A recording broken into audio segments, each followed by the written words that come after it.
Today we're at CraftRoots Brewery right here in Milford, Massachusetts, a great place for a cold pint. Let's meet the owners and learn more about this wonderful local brewery. Coming up next on Drink Responsibly.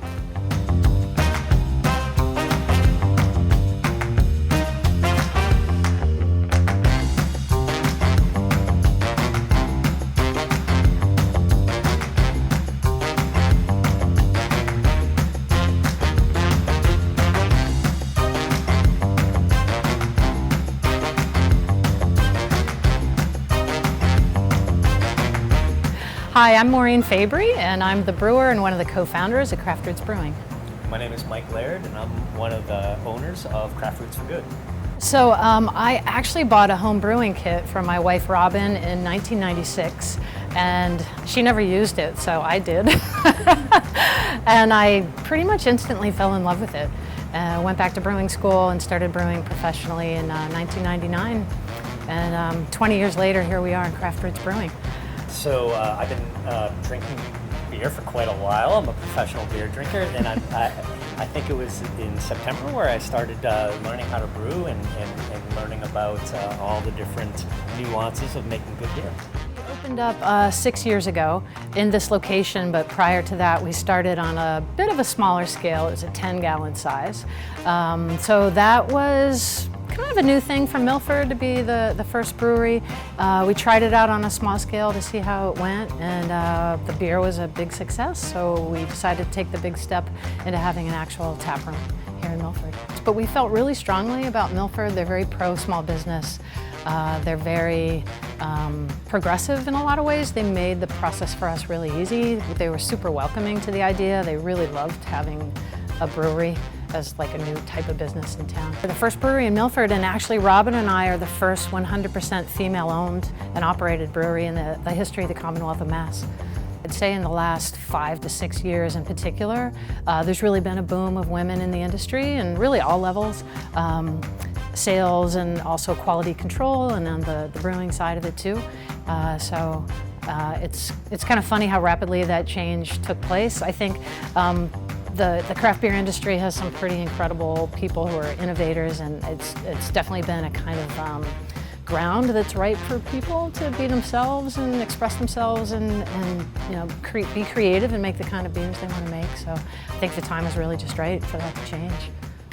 Beer's been around forever, right? Yeah. And there's something magical about taking stuff that farmers grow, and I think we'll get a chance to see the actual grain, the barley, and the hops. It's very, you know, it's very natural stuff. And you're adding some hot water and some yeast, and out comes this magically tasty stuff that just it helps you have a good time. There's something really transformative about beer, right? So taking the main ingredients and turning them into something else, but then also seeing how beer helps people also like change a little bit, like the way they interact with each other. There's something that's like very old about the process, but it feels like very human, I guess, too. Like we all need to eat, we all need to drink, and there's just something very like down to earth and natural, but social about it too. I think, you know, one of the biggest things about small beers compared to like macro beer, like big beer, is that oftentimes in the craft world, like, you know who made the beer, and they may know where the ingredients came from.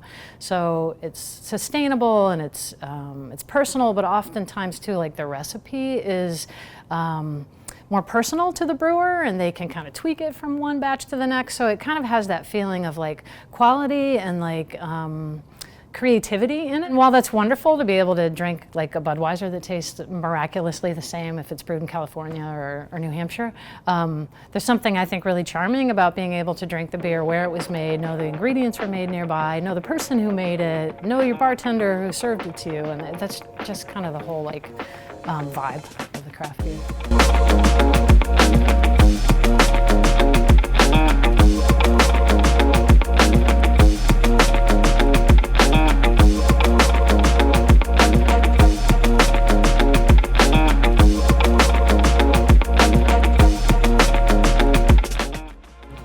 Well, Maureen and Mike, I can't tell you how excited I am to be here at a place that I've been a lot of times as a customer, but never had a behind-the-scenes tour. So, Maureen, tell me a little bit about where we're standing right now and exactly what goes on here on a daily basis.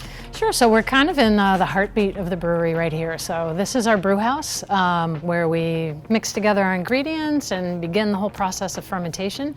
Behind me are our fermentation tanks. So it's kind of the central place. This is the place where if you love craft beer like I do, and you walk in and you look and you see these tanks, you start to sweat because you know this is the business end of the stick. Starts to hit. Yes, that's right. That's where you start to get excited. Mike, I know you are I'm going to call you an apprentice brewer, but I just tasted one of your beverages, and I'm going to tell you, you're beyond anything I could do. How hard is this craft to learn? Well, you know what? So first of all, I'm going to give a little bit of props to Maureen because I don't think Milford really knows what they have in Maureen as a brewer. She is trained in the traditional way and has over 20 years experience, and she brings that all here. But it's all about the process, and that's what I've been slowly picking up by a great teacher. You know, I love that answer. Thank you for that. Maureen, the process is something that's very, very important to CraftRoots. And you're all about sustainability. You're all about local farming. Yes. Can you talk to us a little bit about what's behind that, the process itself, and why it's important to you? Yeah, for sure. So our name CraftRoots really is a play on the word grassroots. So that was our take in the beginning. We wanted to use locally grown barley from exclusively from Maine, and it's also malted. So the artisan that takes the grain from the farmer, they convert it so that us brewers can use it. That's a really special art, so we use them as well. And just having that freshness and having that local flavor and the local drive to feature what our agriculture can produce has always been super important to us. I really think it sets our beer apart too, because it's just a kind of beer that you can't get elsewhere. The flavors that are coming from these artisans are really quite unique and exclusive. Yeah, you know, I think it's a really wonderful thing. I didn't know that everything was locally harvested until I was doing the show, and that's what I love about this program. Is it's a deep dive. Yeah. But I believe all of your barley comes from one source. Is that right? Yeah, we have a couple of maltsters we work with, but they have a variety of farmers that are bigger scale, but they're starting to grow malting barley specifically for the craft beer industry. So Maureen, there's so much that goes into making a really great craft beer. Can you talk to us a little bit about the process behind it? Yeah, sure. So we talked a little bit about the grain, but there's also hops. The yeast is really the soul of the beer. That's kind of what brings through the alcohol. So the first step really is to use this vessel here called the mash tun, and that's where we'll mix in the grain and the hot water. Wow. And from there we'll draw out the liquid only, so that's called wort, and that goes into our brew kettle here where we boil it, add hops at different phases, and then send it to the fermenter. So let's see if I get this right. From the mash tun, Yes. the wort is extracted. Yes. And placed in this vessel over here, which is called the Brew kettle. brew kettle. Okay. Yeah, you got it. Awesome. You Great. got it. So how does the wort work? Well, come on up. I'll show you what we do up How here. do we get wort? Yeah. Awesome. So here is our locally. Yeah, so this is from Blue Ox Malt House up in Maine. We've been buying their barley for 6 years. Good friends of mine up there, Joel and David.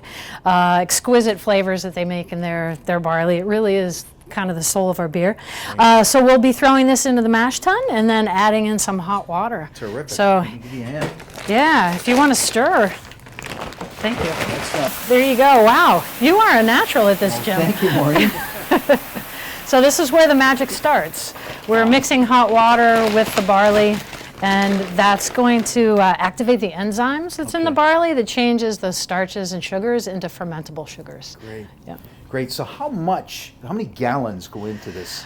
So we're going to be somewhere around 350 max gallons, and then grain, we're up around 500 pounds of grain, more or Wow. less, for an average. Some bigger, some smaller, depending on the beer. And what will one production of wort from this one vessel produce in terms of beer? So we brewers talk in terms of barrels. So a Okay, barrel is 31 gallons. So this is a 7-barrel system.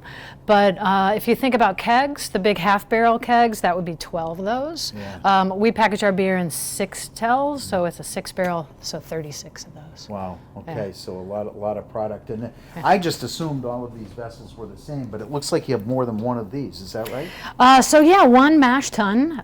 This is kind of where the whole thing starts. Okay, so this is the only mash. The only mash tun, yep, Okay. the only brew kettle. Next to that is what we call a hot liquor tank, but it's water. Okay. Yeah. Then we have a couple of bright tanks over there for finished beer, and then fermenters and conditioning tanks on this side. So it'll boil here in the kettle, and then we cool it using this piece of equipment. It's called a heat exchanger, right here. Okay. And from there, it cools to fermentation temp, which is like 70 degrees. Then we pass it through a brewer's hose and into these tanks behind us where it ferments for 2 weeks. Yeah. Maureen, I know you've got, and we're going to talk about the varieties of beer you have here, which are really interesting. I know they change. And Yeah. that's part of the blast of coming out is to see sure. what's new and what's happening. But at what point does the brewmaster start tasting the product and be able to tell whether or not they've got problems or whether they need to adjust something? Great question all the way through. So we're really tasting the wort when it first comes through the bottom of the mash tun, and quality control, especially if it's a new batch that we're making or a new recipe. It's really important to taste it all the way through. It changes remarkably as it goes from being sugar to being a new beer that's fermenting to a finished beer. So I know it sounds like we drink all day, but No, I'm trying to. I But we can't really imagine the wort tastes like the EBV they just drank. right. So it's or the filled stout. with sugar. It's Yeah. just packed with sugar. So it's almost like a breakfast drink or a breakfast bar in liquid form. It's like super sweet and sugary. It's super tasty. Really? Yeah, yeah. I might have to try some wort All someday. right, But all yeah, right. that's cool. So Yeah. are you the head brewer? I am. You yes. are. Okay, so you're the yes. person doing all of this and Yeah. responsible for the craftsmanship. Yeah, I feel like I'm lucky to be doing it. It's Really? it's the best job. It's the best job ever. Yeah. It's art, isn't it? It is an art. It's definitely very science, but there's definitely an art to it as well. And I love the combination of being able to dial things one way or Sure. the other based on, whether you like the way it came out or whether your customers want something different. So, Maureen, one of the great things that I love about CraftRoots Brewery is they don't have growlers, we have squealers, which I think is hysterical. But truly, at what point do you fill your squealer? So when we have finished beer up there at the bar, if it goes in a pint glass, then that's for drinking it here, but this is for taking it away. So we chose this method so that we could reuse these bottles, and it's really easier on the environment, not producing a bunch of aluminum that needs to go out there and Right. hopefully get recycled. Right. But yeah, we fill these on demand for the customer, so I they love ask it. anything they want, and we'll fill it for them to go. Yeah. We want to talk a lot more about sustainability because I know Yeah. that's something that's really important to Yeah, you. it is. So I know you've got a ton of varieties. You've got everything from an IPA to a lager to an EBV. Yes, Thanks to Mike. Yeah, and but I know you've got a ton of varieties. We do. I have to ask you, what's your personal favorite style of beer, if you had to pick one? That is so tough. Stouts. If forced to pick one, Yeah. We're out and we've only got one beer to drink. What's it going to be? I feel like it changes so much from like day to day or month to month, but I definitely prefer those beers that are in kind of that reddish hue, like kind of malty, maybe a Vienna lager, maybe an Irish red, a Bock, like something that's really going to highlight the malty character. Have you done a Hefeweizen yet? Yeah, it's been a little while. We should bring those back. Yeah, Yeah. I'm not a fan, I'll tell you, of Hefeweizen. I never should have asked the question, but it's fascinating to me because I know plenty of people that love it, and I look at them and say, how could you? But that's the fun of craft beer. Well, that's one really cool thing. We can have 8 different beers going, and we can have the whole range, and there's something for everybody. Yeah. And oftentimes you might encounter a beer that you didn't know existed. Yeah. So I feel like that's part of our goal as brewers is to introduce you to something you may not have tried and discover you've got a whole new beer category you like. Absolutely. Well, let's bring Mike back into the conversation and talk about some really exciting things happening here at CraftRoots.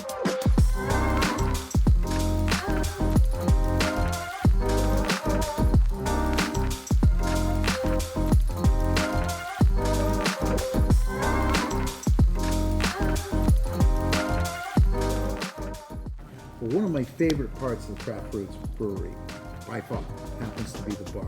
This is where the action happens, and we moved over to the bar now to talk a little bit more about beer itself and some of the really interesting components of beer, which, shocker of all shocks, are really natural and made up of grains. So let's talk, if you would, a little bit about what we're looking at here in front of us. Yeah, so these are barley corn, so it's the grain that's grown for us up in Maine, and these represent just a sampling of the different flavors and varieties and colors that we use as almost our paintbrush or our palette for making beer. I love it. And you know, I can smell, I picked a few up and smelled them, and if we start down here, this is These hops. are the hops. These They're are the hops. pelletized hops. The actual hops, which are, you said pelletized, so clearly what they look like. Yeah, so they grow up like a 20-foot vine. The hop cone itself looks like a little natural pine cone. It's green, but they're dried out by the hop farmer and then compressed into pellets so that it makes it a little bit more efficient for us to get the bitterness and the aroma and flavor in the beer. And where do you get your hops? So a large amount comes from a farm actually out in Western Mass in Northfield, 4-Star Farms, and then the others come through a couple of supply groups for brewers in the U.S. But again, you know, local is the key here, and sustainability. And so one of the fascinating things to me is we've got the hops, which, as I said to you before, my gosh, there's my IPA. I can smell it. I mean, that's just so cool to know where that comes from. But barley plays, of course, an essential role in beer. So we're looking at 3 different types, right, of barley here? Yeah, correct. What is the one on the end here, the dark? It almost looks like coffee beans. Yeah, very much. So that's called chocolate malt, and it's used in our Black Cricket Porter. So it adds, yeah, sadly it's not in our Irish Dry Stout. We're using a different, darker, but you have the right idea. It's the darker malts that contribute the darker color and the more kind of coffee and dark chocolate flavors that are shining through. And you encouraged me to, Mike, to, Absolutely, yeah. to chomp So away. it's multi-sensory. You take a sniff, you can smell the roasted flavors, the coffee flavors, and you could probably taste it's almost toasty, right? Like definitely. Yeah, and you had mentioned getting your saliva sort of giving the chance for the barley to marinate, and boy, those flavors come out. They're delicious. Yeah, it really is. Yeah. And this looks a lot lighter than the coffee. What is this? Just a different type of barley? Yeah, so it's still barley, but it's malted to a different spec. So it's a little bit lighter in color, so it'll make a lighter beer. It's a little bit less flavorful, meaning that it's more in its natural state. And not roasted to the point of having some caramel sweetness or some other biscuity or toasty flavors. It's just a little more neutral, kind of a base malt. So a base malt, so maybe a lager or... Yeah, exactly, or a blonde ale. Or a Kolsch, or something that's just a little bit lighter in color. Great.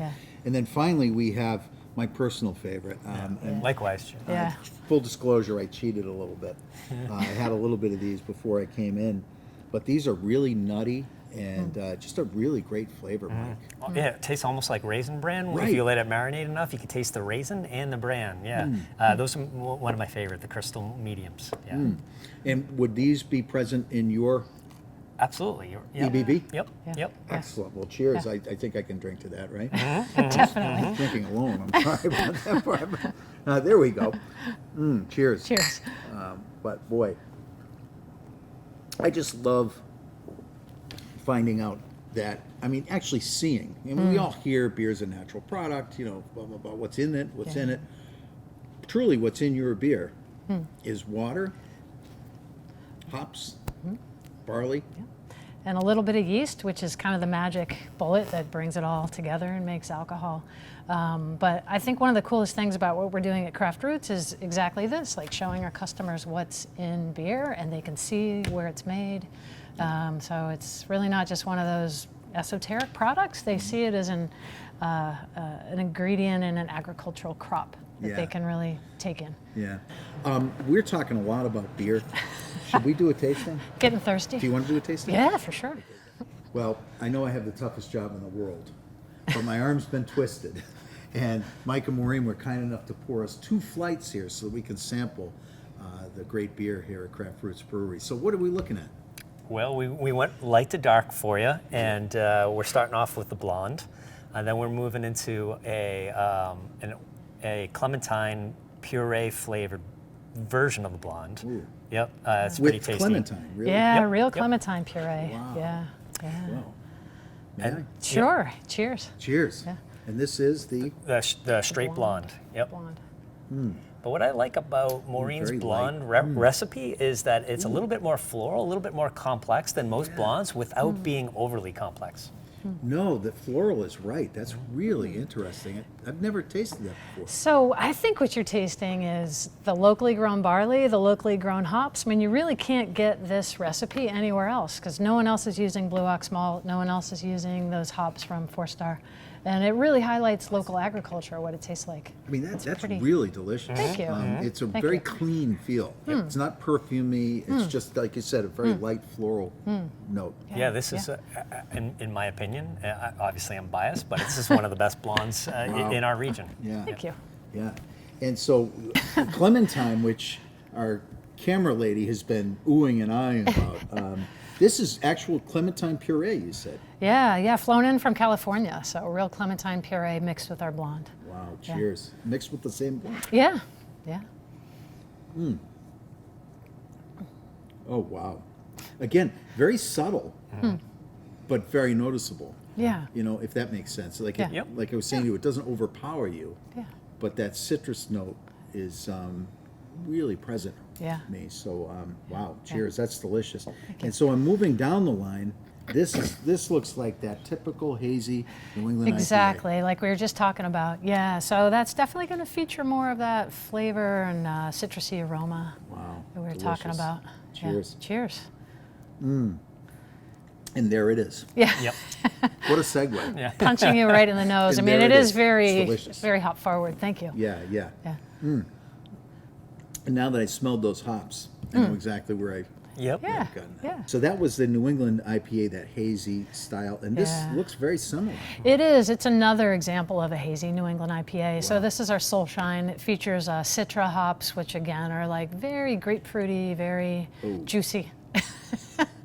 Wow, Soul Shine right there. That is delicious. Thank you. It's definitely our fan favorite hazy here at CraftRoots. Wow, so I interrupted you. I No, just you're really, good. I really. I love that reaction. That's real, right? That's good, man. And it's a little more hoppy. Would that be right? For sure. Yeah, So for I'm sure. learning something. Yeah, yeah. I think we're working our way down to Mike's brew. Yeah, Yep. we are. I think you dead got your on it. hands on it right So now. Mike, let's hear from the maestro. Well, so I prefer some of the old English ales and some of the old German ales, just personally, my drinking style. And so Maureen said, "Hey, what do you want to brew for your first beer?" And I was like, "How about an ESB?" And I think this is the first one that CraftRoots has brewed. It is. Yeah. Really? It so is. this is an inaugural. It Yep, is. Yep. So it- ESB. yeah, so it has the name really can confuse people because ESB stands for extra special bitter. But when you taste that, there's really nothing bitter about that beer. It's just an English style. Oh, yeah. Really, like a Bass, right? In a way. Very So it's malt a lot forward. better than Bass. Yeah, thank you. Truly. Yeah, malt forward. It uses the traditional style English hops. It's delicious. It's really good. I'll tell you what, I'm having trouble choosing a favorite. I really am. And you asked me to pick my favorite. I know. That was my I can reaction. see I'm the like, how problem. do you? I can see the problem. And this looks very similar in color. Yeah. So this is It Mike's is. EBV, and this is? So this is Marzen beer, is the style name. We've named it Winterfest. So it's a lager. So far you've tasted ales, but this is a lager. So it's a different yeast variety, but a slightly different fermentation process. Very clean, very malty, kind of bready, but super smooth, super And so drinkable. what would cause this to be a winter beer? I mean, what is a quality for a winter beer that Yeah. you look for? Often you brew something to a higher alcohol strength, so it has like a little more of that warming we're quality to it. Yeah, a little more of that warming quality to it. Yep. Even the color kind of connotes, a nice fire That kind of. Oh, I can taste it. It's caramely. Yes. Hearty. Yes, exactly. Hearty. Yeah. So Hearty, this is robust the beef beer. stew of beer. Yeah. Isn't it amazing, Jim? They look identical, but taste so different. Right? They're totally different Right? products. Man, really good. And now we're getting into what I like to refer to as my breakfast beer, which is a misnomer. So I don't You dumping in usually your drink beer for Cheerios? breakfast. Yeah, but The dark side. These are the dark side. Yeah. Yeah. So this would be. This is our porter. So we've named it a Black Cricket Porter, and it is a style that incorporates chocolate malt that we're tasting here. Ah, there we go. Yeah, so you'll note kind of a bittersweet chocolate flavor to it, almost getting into coffee. Okay, great. Again, kind of a higher alcohol note to it, but cheers. very warming. Cheers. Oh wow. Oh, that's heavy. Yeah. Probably not a 3 or 4 beer. No. No. That's a real, but delicious and Flavorful. rich, really rich. And this, I believe, was the first beer I had when I came in today. Yeah, This welcome is your back. The Irish Dry Stout. So it's truly to tradition and to style, it's nitrogenated. So we inject nitrogen into it, so it pours with that beautiful cascade and a nice, soft, creamy finish. This is beautiful. So I mentioned before, I'm not a Guinness fan. I went to Ireland and I was in Cork, and that's where they manufacture Murphy's Irish Stout, which is a heartier stout. This is better. Yeah, By a long shot. that is high praise. To be in company with that is. Well, it's very rich, very praise. chocolatey. Thank you. Coffee, just really delicious, and to know that you can get that great Irish stout experience right here locally is fun, right? Yeah. Because everybody chases that. I shouldn't say everybody. A lot of people chase it. It is definitely a big favorite here in the tap room. We have a real local, true following for that beer. Yeah. People love it. Yeah. So tell me a little bit more about the brewery. When are you open? So we are open Wednesday and Thursday from 4 to 8. Fridays a little earlier, 3 to 9. And then Saturdays 1 to 9, Sundays 1 to 6. Great. And I know that you have parties and events here. You have plenty of room. I've been here before where people have had parties. And by the way, if there's a party going on and you're still open, come on in, because there's plenty of room and space for that. But what types of parties do you host? We really do the whole range. We've had bridal showers here. We had a massive fundraiser here last weekend to raise money for rescue animals. Great. All kinds of special corporate events. parties, yeah. Yeah, corporate events. Well, Maureen and Mike, I mentioned before how much I enjoy being here with you both. The beer is a wonderful product of what you're doing, but there's another product of what you do, which is community. And it's the part that I think brings the whole thing together. It's the finishing touch. It's kind of, I think it's what we're all called to do, which is be in community with each other. And you have some really interesting, exciting plans for this brewery, which we're going to unveil right here today for our audience for the first time, really. Exactly. So tell us a little bit about this new project that you have.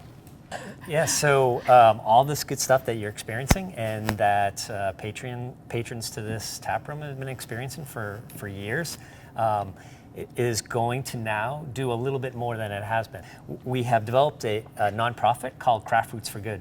Behind the scenes, we're taking the profit of all the beer that's consumed here, and we're funneling it to vetted people and organizations that do really good.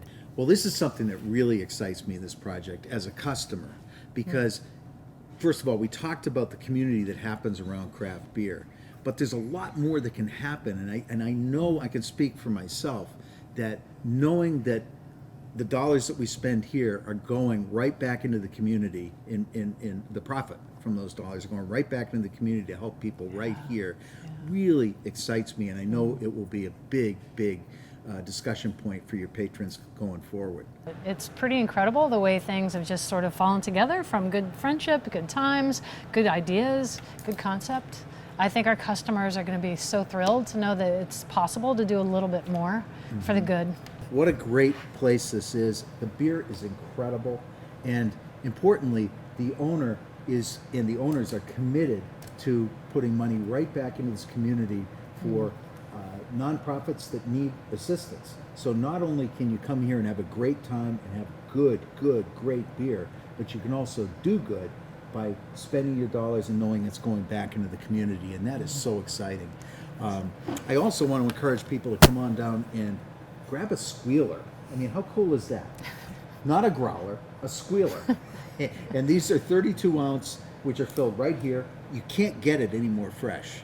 It's true. And you know that you're drinking local product from local farmers with the barley and hops and all the other products that you're using in this beer. So come on down to CraftRoots Brewery, meet Maureen, Mike, Robin, have a great time. And why not schedule your next event here? Just don't forget to invite me. So thanks again, guys. What a great time. Cheers. Cheers.